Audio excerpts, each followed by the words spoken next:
सत्य शब्द जो है कहने में आता है। ये सत्य शब्द क्या है? ये सत्य शब्द जो है वो सत्य का संबोधन शब्द है। क्या शब्द है? संबोधन, यानी सत्य को इशारा करने वाला। ये सत्य शब्द जो है स्वयं में सत्य नहीं है, लोगों ने इसी को सत्य समझ लिया। अरे सत्य तो हम जिज्ञासा कहते हैं, सत्य, ठीक है। सत्य कहने के बाद सत्य बंद हो गया कि नहीं? जीभ चली, ओठ चले, कंठ चले, अगर इनके चलने से अगर सत्य इन ओठ कंठ पर, मुंह पर अगर आधारित है तो सत्य कहां हुआ? सत्य उसे कहते हैं, कल मैंने बताया था, जो अनाद काल में भी था वो आज भी है, आगे भी रहेगा। सत्य कभी विनाश को प्राप्त नहीं होता है। सत्य किसी आधार, किसी चीज पर आधारित है। सत्य हमेशा मौजूद है। देखो, कवि साहब ने कई भजनों में ये लिखा है कि मनुआ कब भजो सतनाम। तो लोगों ने ये समझ लिया कि जो सत्य नाम है वो ही सत्य नाम शब्द है, यही तो समझ लिया। देखो, ये बड़ी गहरी और बड़ी बारीक बात है। इसी में जो है कबीर के 12 पंथ जो है अटके हुए हैं इसी बात पर, और भी पंथ जो है चल रहे हैं। उन पंथों में भी जैसे राधा स्वामी है, उनमें 6 नाम देते हैं, तो एक सत्यनाम भी देते हैं। क्यों देते हैं? हो सकता है कि सत्यनाम ही भवसागर से पार करता हो, तो अपने 5 लाइन जो है ये बेकार चले जाएंगे, तो सत्यनाम को भी ले लो। जय गुरुदेव बाबा ने भी सत्यनाम लिया, धन धन सतगुरु ने भी सत्यनाम अपने में जोड़ लिया। लेकिन प्रेमी भक्तों, सत्यनाम कहता क्या है इसको हम समझें। सत्यनाम जो है 2 शब्दों से मिलकर के बना है। एक शब्द है सत्य और दूसरा शब्द है नाम। तो इसका अर्थ क्या हुआ है? इसका अर्थ ये है, जो सत्य है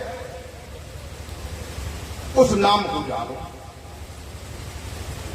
या उधर से अर्थ करें तो सत्य नाम, यानी नाम सत्य है। कौन सा नाम सत्य है? संसार में तो बहुत से नाम हैं।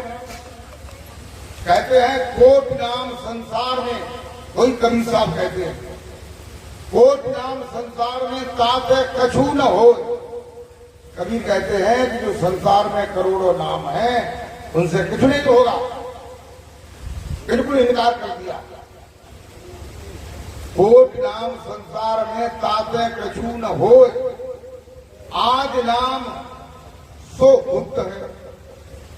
जो नाम अनादिकाल से चला आ रहा है, कबीर साहब ये कह रहे हैं, जो अनादिकाल से चला आ रहा है, जो त्रेता से चालू नहीं हुआ, जो सतयुग से चालू नहीं हुआ, जो द्वापर से चालू नहीं हुआ, जो कलयुग में चालू नहीं हुआ, जो अनादिकाल से चला आ रहा है। अनादिकाल से चला आ रहा है वो कौन सा नाम है? उस नाम को हमें समझना है। कवि साहब कहते हैं, क्या कहते हैं?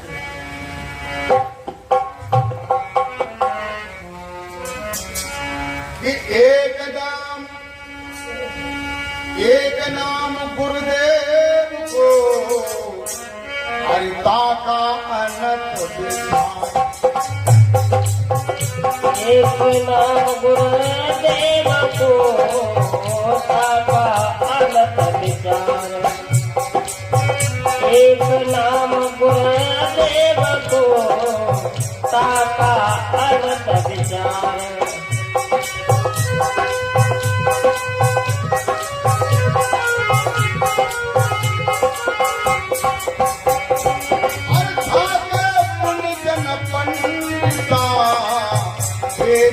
पायो पार, कबीरा वेद न पायो पार। भागे मुनिजन पंडिता, वेद न पायो पार, कबीरा वेद न पायो पार। भागे मुनिजन पंडिता, वेद न पायो पार।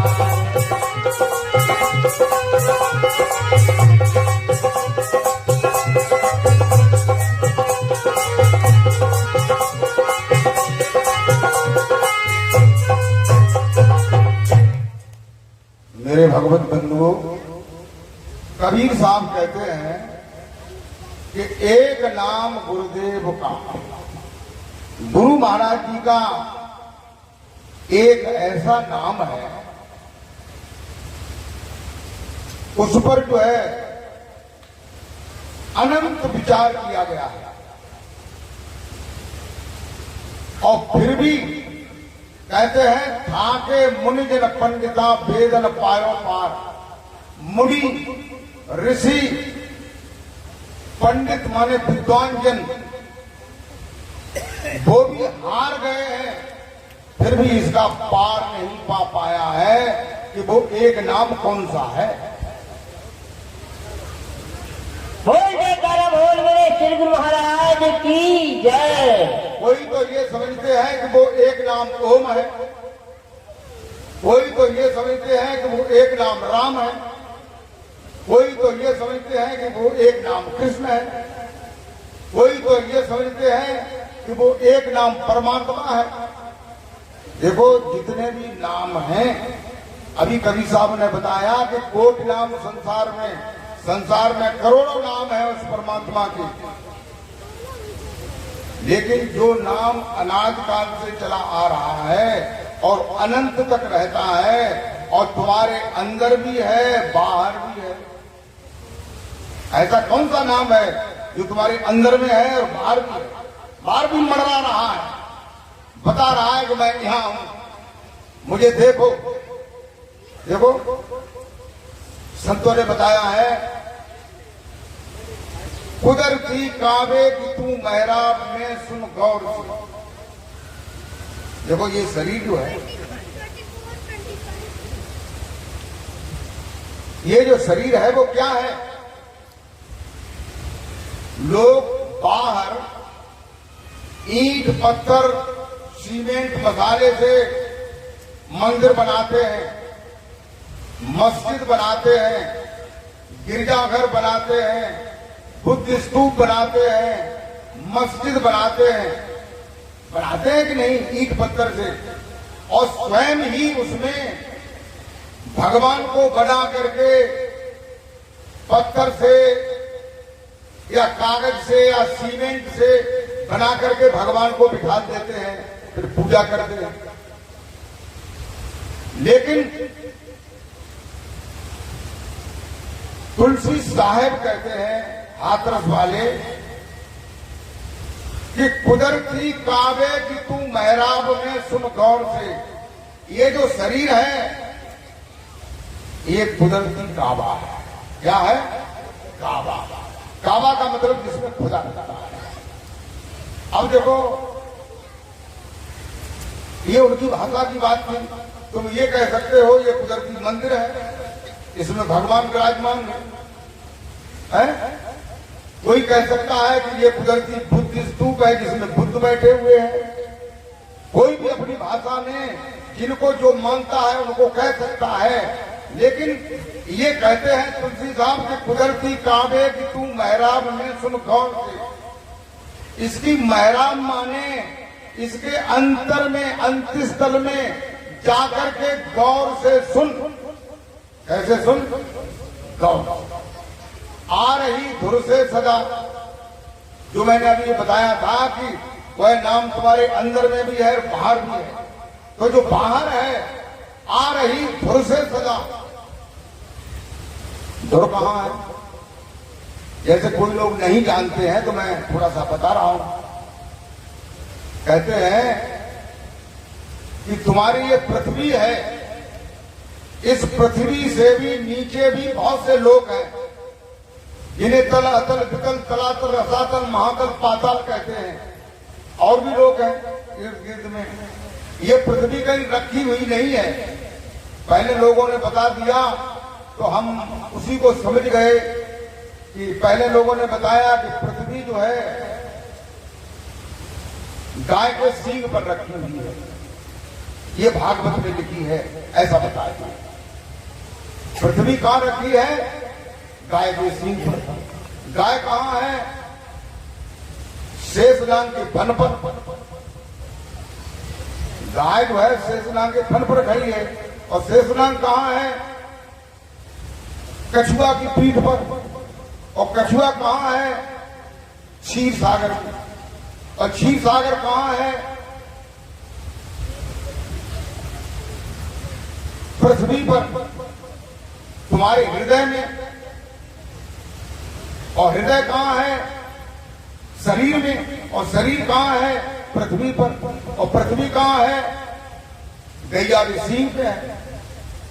तो ये देखो, पहले लोगों ने अनुमान करके ये बता दिया, लेकिन फिर भी ठीक तरह से बताया। ये सूत्र था, ये सवाल को हल करने का सूत्र था, लेकिन सूत्र को तुमने समझ नहीं पाया।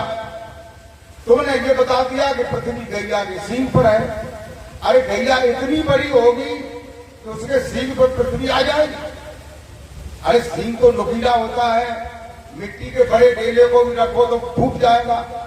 फूट जाएगा कि नहीं? लेकिन इसका अर्थ क्या है? ये जो शरीर है वो 5 तत्वों से बना है, पृथ्वी जल अग्नि आकाश वायु। इनमें से सबसे ज्यादा मात्रा में और ज्यादा वजन में कौन सा तत्व है शरीर में? पृथ्वी तत्व है। जैसे पृथ्वी तत्व कहते हैं हड्डी, नाड़ी, रोम, मांस, त्वचा। तो शरीर में क्या ज्यादा है? हड्डियां और मांस, यही तो है। और नस नाड़ियां,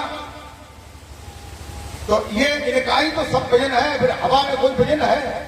अग्नि में कोई वजन है? आकाश में कोई वजन है? जल में थोड़ा सा वजन है।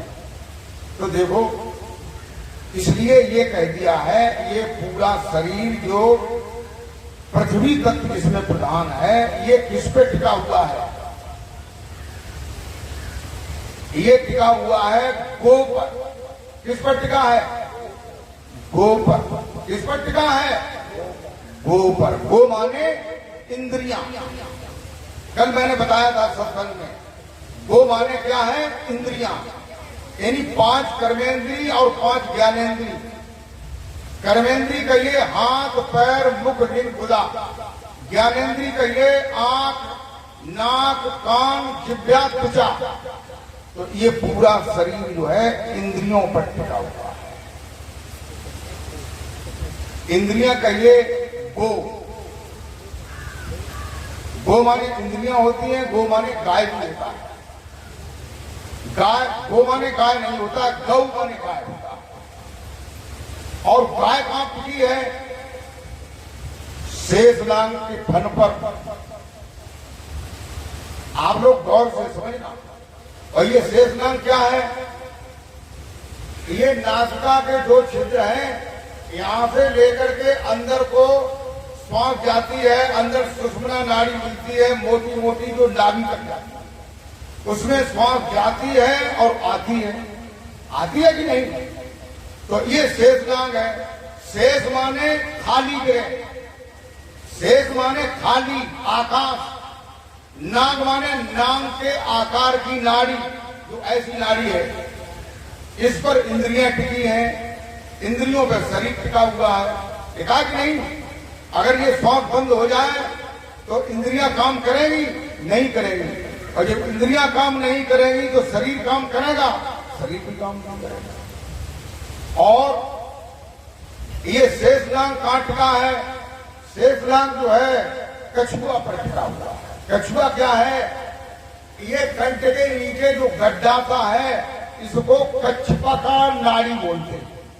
इसी में तुम्हारे कर्मों के जो जीवन में कर्म करते हो, अच्छे या बुरे उनके संस्कार इसमें रखे हुए हैं। प्रेम भक्तों, ये कछुआ जो है कहाँ है? क्षीर सागर में। और क्षीर सागर कहाँ है? क्षीर सागर ये है, क्षीर माने दूध।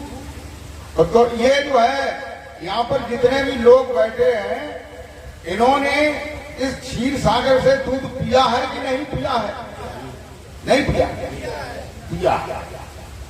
ये कैसे पिया है?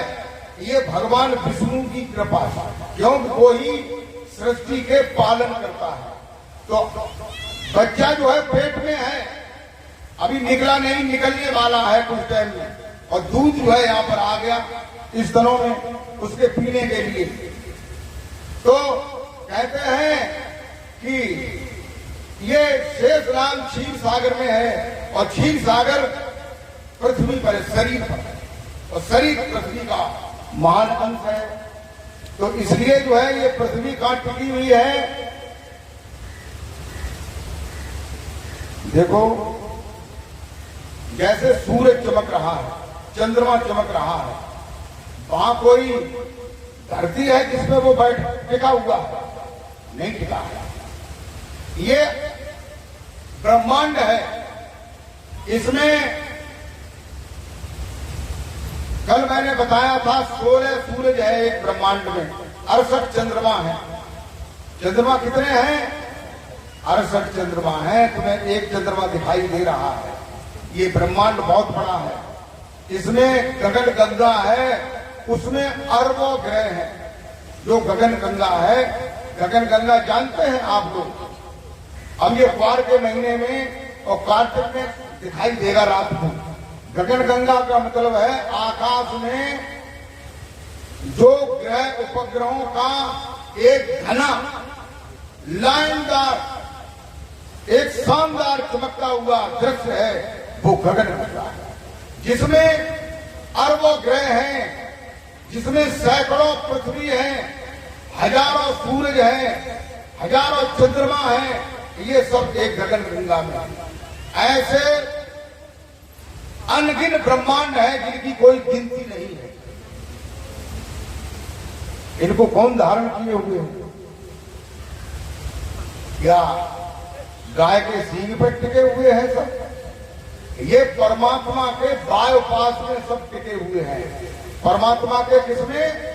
बायपास। और परमात्मा कहता है, परमात्मा के न नाक है, न कान है, न हाथ पांव है, ये कोई चीज ना है, लेकिन फिर भी है, और सारे ब्रह्मांडों को देख रहा है और उसका भरण पोषण कर रहा है। सारी सृष्टि उसने बनाकर रखी है। गोस्वामी तुलसीदास जी कहते हैं, क्या कहते हैं?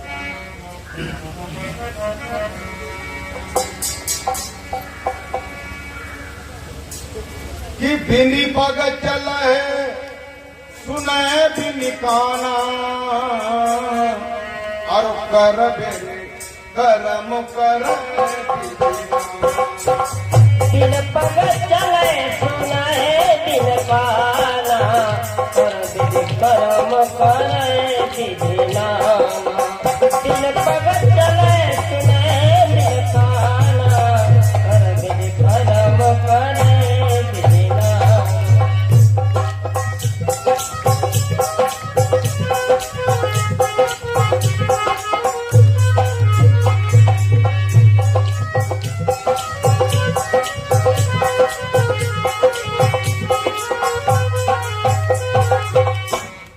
प्रेमी भक्तों, जो परमात्मा निर्गुण निराकार है, सर्वव्यापी है, सर्वेश्वर है, सर्वमय है, सर्व नियंता है, सबका कारण है। सारी सृष्टि का, अनंत ब्रह्मांडों का, और ब्रह्मांड में जो ब्रह्मा विष्णु महेश इंद्र उपेंद्र दिक्पाल कुबेर चित्रत, ये मोटे मोटे महान पुरुष हैं, इनका भी वही परमात्मा कारण है कि नहीं है? आप लोगों ने देखा होगा, ये तीनों लोग जो है उस परमात्मा का भजन करते हैं। ब्रह्मा विष्णु महेश किनका भजन करते हैं? परमात्मा। देखो ब्रह्मा जी तो गोदी में हार रख करके आंखें बंद करके भजन कर रहे हैं कि नहीं? शंकर जी जो है वो भी गोदी में हार रखे हुए भजन कर रहे कि नहीं कर रहे? रामायण प्रमाण देती है। क्या कहते हैं रामायण में कि उमा कहूं ये अनुभव अपना और सत्य हरे भजन जगत। उमा कहो यह अनुभव अपना, सत्य हरि भजन जगत सब सपना। उमा कहो यह अनुभव अपना, सत्य हरि भजन जगत सब सपना।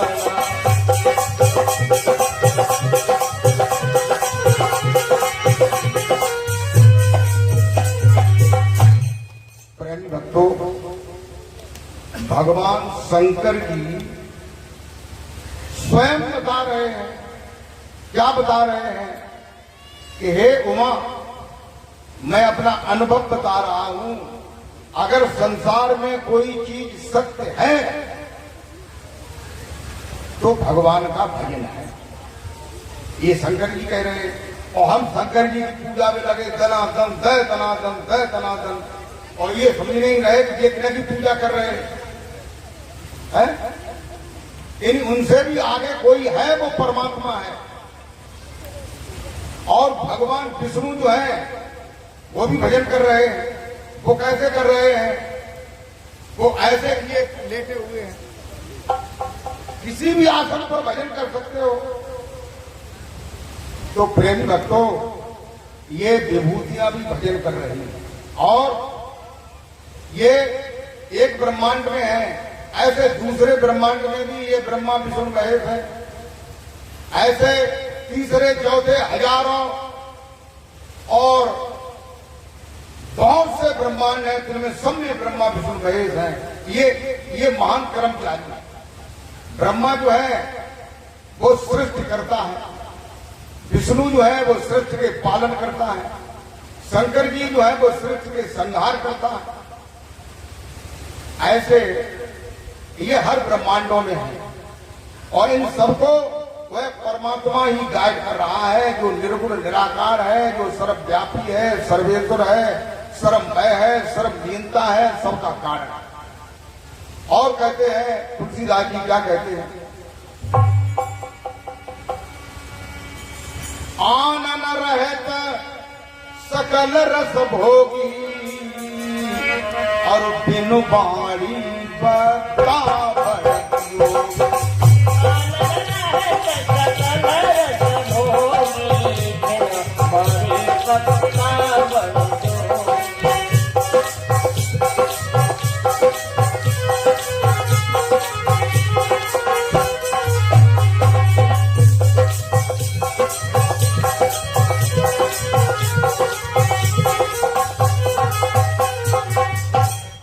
प्रेमी भक्तों, इसके पहले चौपाई में ये बताया था कि बिनी पग चला है सुने बिनी काना। देखो, जिस परमात्मा की मैं बात कर रहा हूं, जिस परमात्मा के बारे हमारे वेद, उपनिषद, दर्शन, रामायण, गीता, ये शास्त्र जिस परमात्मा के बारे में बात कर रहे हैं, देखो इस बात को भूल जाइए। वैसे लोग जो है भाव भंगिमा में आकर के कृष्ण को भी परमात्मा कहते हैं, कोई राम को भी परमात्मा कहते हैं, और रामपाल महाराज जी कभी साहब को परमात्मा कहते हैं। तो ये भाव भंगिमा में कहने लगते हैं, लेकिन कोई आदमी या कोई आकार या कोई रूप परमात्मा नहीं हो सकता है। ये हमारे शास्त्र कहते हैं, क्योंकि परमात्मा सर्वव्यापी है। जब परमात्मा सर्वव्यापी है तो उसका कोई आकार नहीं है। नहीं है। देखो, चीनी है, चीनी का एक आकार है, छोटा सा दाना है, सफेद रंग का है, कोई चौखुटा भी है, कोई दुगोना भी है कि नहीं? मालूम पड़ता है कि नहीं? और हम 50 किलो चीनी 3 कुंटल पानी में डाल दें, उसे घोल दें, फिर चीनी के आकार को आप देखना चाहें, देख सकते हैं? नहीं देख सकते। क्यों? कि वो सर्वव्यापी हो गया कि नहीं? तो सर्वव्यापी अगर हो जाएगा तो फिर उसका आकार। गोस्वामी तुलसीदास जी कहते हैं, क्या कहते हैं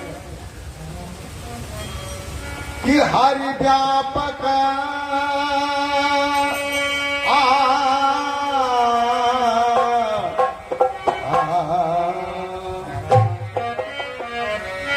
हरे व्यापक सर्वत्र समान, हरि व्यापक सर्वत्र समान, हरि व्यापक सर्वत्र समान।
प्रेमी भक्तों, गोस्वामी तुलसीदास जी श्री रामचरितमानस में ये बताते हैं, क्या बताते हैं कि जो हरि है, जो प्रभु है, जो परमात्मा है, जो परमेश्वर है, एक ही के लिए ये इतने संबोधक शब्द बोले। यानी जो हरि है वो व्यापक है, और दूसरा शब्द है सर्वत्र व्यापक। सर्वत्र माने हर जगह। कहीं आप चोरी करेंगे अकेले में या दुकेले में, कहीं भी करेंगे तो वहां हर है कि नहीं है? इन्हीं वो तुम्हें देख रहा है। तुम अगर उनका भजन कर रहे हो तो वहां हर है कि नहीं है? वहां वो तुम्हें देख रहे हैं। और तुम नहीं कर रहे हो तो भी देख रहे हो। तुम अगर कहीं किसी आदमी को मारने का प्लान बना रहे हो तो भी वो देख रहे कि नहीं? अगर तुम कोई गलत काम करने के लिए अपना प्लान बना रहे हो तो वो देख रहे।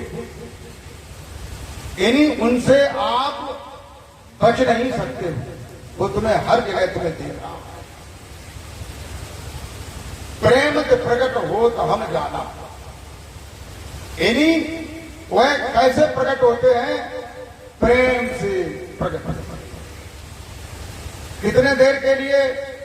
थोड़ी देर के लिए, तुम्हें दर्शन देने के लिए प्रेम से तुम्हारे अंदर भी प्रकट हो सकते हैं, बाहर भी प्रकट हो सकते हैं। उनमें इतना पावर है। बोल जयकारा बोल मेरे श्री गुरु महाराज की जय। तो ऐसे परमेश्वर के नाम को जाना। ऐसे परमेश्वर को नाम को जब तक नहीं जानोगे, उसका सुमिरन नहीं करोगे, तब तक जो है वो तुम्हें कैसे मिलेंगे, कैसे उनका अनुभव करोगे। इसलिए उनका एक नाम ऐसा भी है जो भगवान है, उनकी जो दिव्य विभूतियां हैं, जैसे राम है, कृष्ण है, हनुमान है, विष्णु भगवान है, ब्रह्मा है, शंकर जी है, दुर्गा है, काली है, जितने भी विभूतियां हैं भगवान है, दिव्य विभूतियां हैं जो आकार में आई थी और अब भी दिव्य रूप से विद्यमान है। उन्हें जानने के लिए, उनको अगर जानना चाहो तो तुम्हारे अंदर में उनका भी एक ऐसा नाम है जो राम ने गुरु वशिष्ठ जी से जाना था, जो कृष्ण ने दुर्वासा से जाना था, जो ब्रह्मा विष्णु महेश ने अद्या महामाया से जाना था। प्रेम भक्तों, वो भी नाम तुम्हारे अंदर में मौजूद है, जिसके लिए रामायण में तुलसीदास जी कहते हैं, क्या कहते हैं?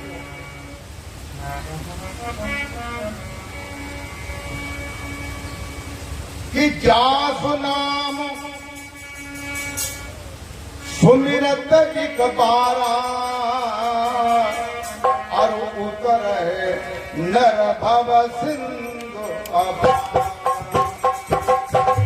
जासु नाम सुमिरत एक बारा उतर है नर भव सिंधु अपारा। जासु नाम सुमिरत एक बारा उतर है नर भव सिंधु अपारा।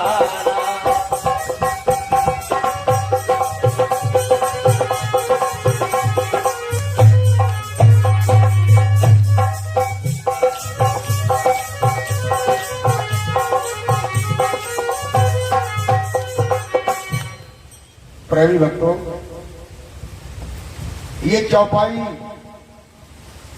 श्री रामचरितमानस, रामायण की, जिसको रामायण भी कहते हैं। देखो, रामायण को हमने बहुत बार सुना होगा, पढ़ा होगा, देखा होगा कि नहीं। लेकिन कोई तुमसे ये पूछे कि रामायण ये क्या है, रामायण किसे कहते हैं, तो आप नहीं बता पाएंगे। देखो, रामायण में ही तुलसीदास जी ने ये बताया है कि जासु नाम सुमिरत एक बार। अरे वो ये कह देते, जो रामायण की, राम रामायण के प्रधान नायक हैं, खास जो है कथा है वो राम पर ही तो है। तो वो ये लिख देते कि राम राम सुमिरत एक बारा उतरे नर भव सिंधु अपारा। ये लिख सकते थे कि नहीं, लेकिन ये नहीं लिखा। उन्होंने लिखा जासु नाम। जास माने जिसका, किसका, वही प्रश्न खड़ा हो जाता है, किसका। देखिए, राम भगवान के अवतार थे, ये बात मजबूत है, लोग मानते हैं। लेकिन उनके भी गुरु थे वशिष्ठ जी। वशिष्ठ जी ने भी उन्हें कोई नाम बताया होगा। क्या ये कह दिया कि तुम अपनी लला नाम को जपो? ये नहीं कहा होगा। अगर ये कहा होता तो तुलसीदास जी ने रामायण में यह भी लिखा है, क्या लिखा है कि कहाँ लगी नाम बढ़ाई और राम न सके नाम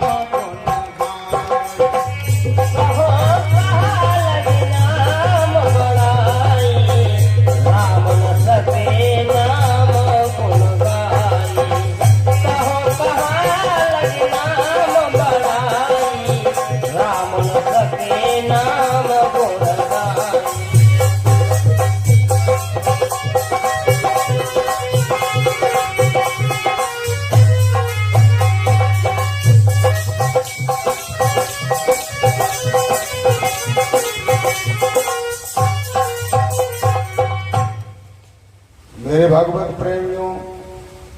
कहते हैं कि कहाऊं कहाँ लगी नाम बढ़ाई।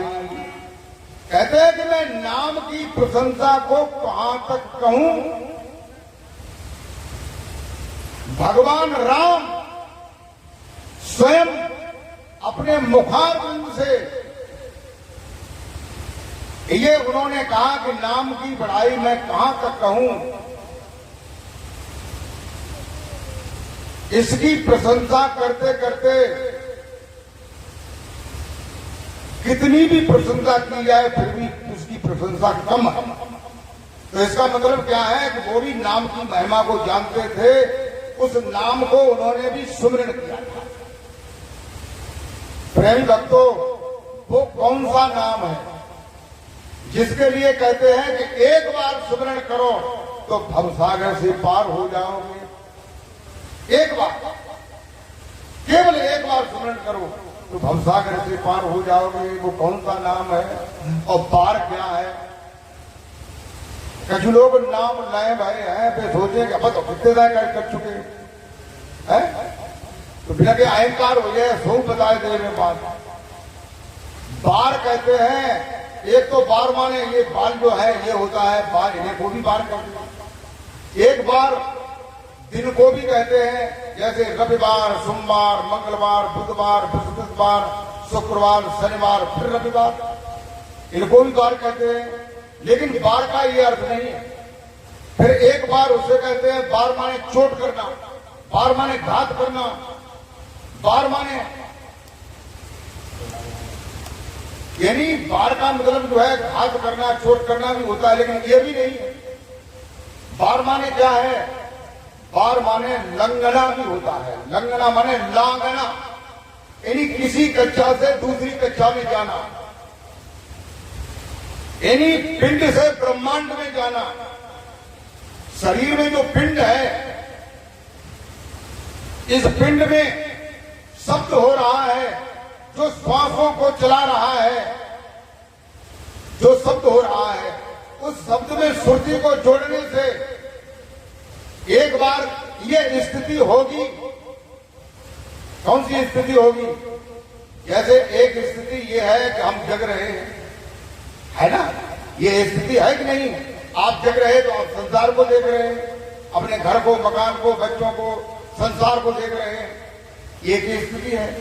और एक स्थिति ये है कि आप सो जाते हैं, तब तुम्हें कुछ नहीं पता रहता है कि मैं कहां चला गया हूं, मैं छोटा हूं, बड़ा हूं, कि घाट पर हूं, कि छत पर हूं, कि घर में हूं, कि कहां हूं, कुछ नहीं पता, कुछ नहीं, बेखबर गहरी नींदा में।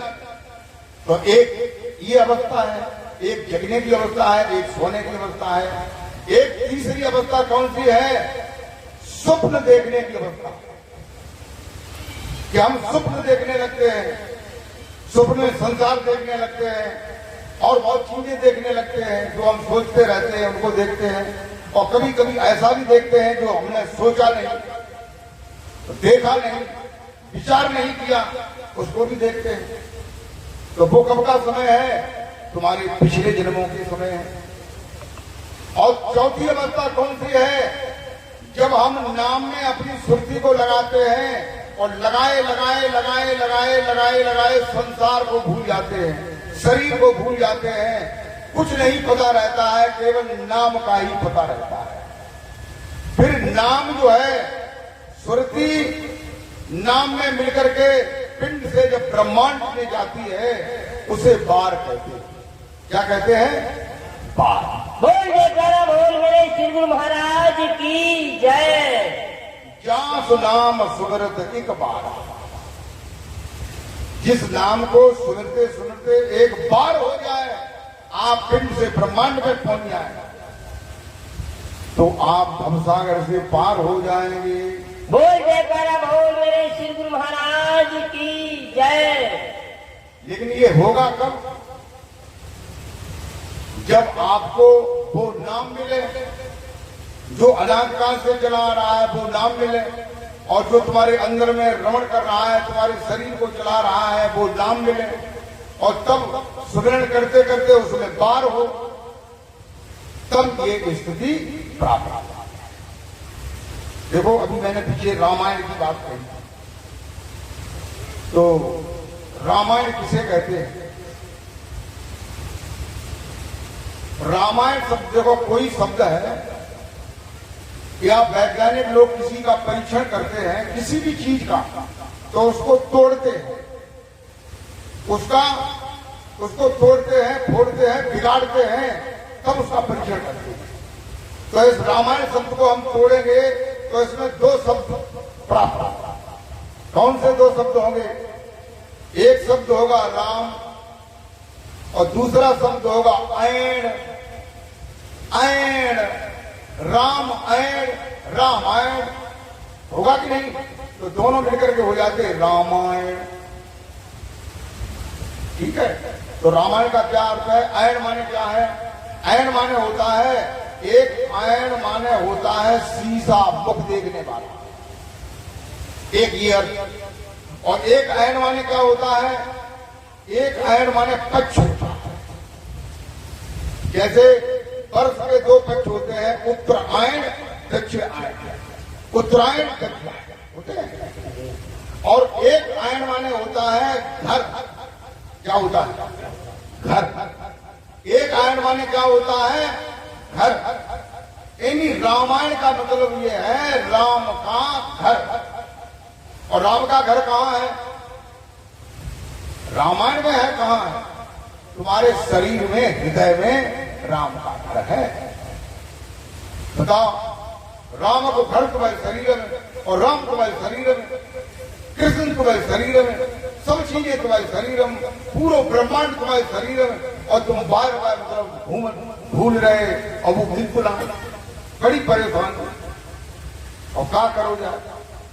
तभी तो तुलसीदास जी ने ये कहा कि घट में है सूझे नहीं लानत ऐसी जिंद। वह जो राम है, वह जो परमात्मा है, वह जो ईश्वर है, वह कोई भी है जिसे तुम चाह रहे हो, वो तुम्हारे घर में है और तुम्हें सूझ तो नहीं, तुम्हें दिखाई नहीं देता। लानत ऐसी जिंद, ऐसी जिंदगी को लानत है, धिक्कार है। तुलसी या संसार को भयो मोतिया बिंद। तुलसीदास जी कहते हैं कि संसार को मोतिया बिंद है। वस्तु कहीं ढूंढे कहीं कैसे आवे हाथ, और वस्तु तो कहीं पाइए जब भेदी लेवे साथ। प्रेम रखो। दूसरे दुआ में उन्होंने कहा है, क्या कहा है कि सदगुरु पूरे बैठ है और अंजन है सत्संग। सदगुरु पूरे बैठ है, अंजन है सत्संग। सदगुरु पूरे बैठ है, अंजन है सत्संग।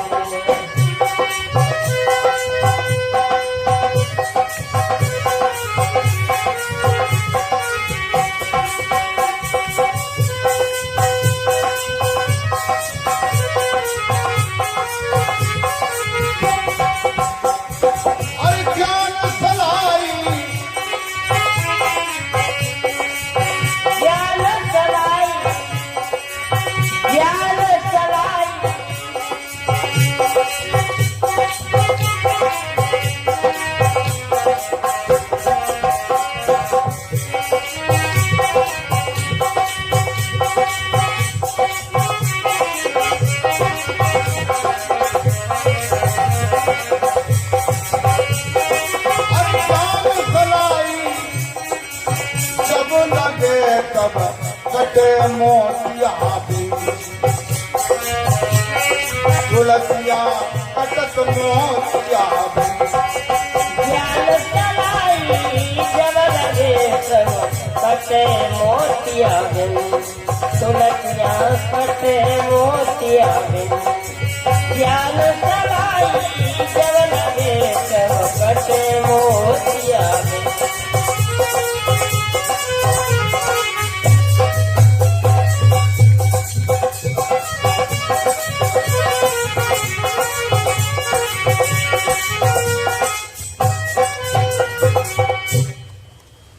ये जो मोतिया बिंदु की मर्ग है, जैसे हमें इन आंखों में मोतिया बिंदु आ जाता है तो हमें एक चंद्रमा के दो चंद्रमा दिखाई देते, यानी एक चीज की दो चीजें, चार चीजें, छह चीजें दिखाई देती हैं। इसका मतलब क्या है? परमात्मा कय है? परमात्मा कितने हैं? एक है। और हमें बहुत से नजर आए, परमात्मा के नाम कय हैं? एक है। और हम बहुत से नाम जपते फिरे, तो इसका मतलब क्या है? कि तुम्हें मोतिया बिंदु है।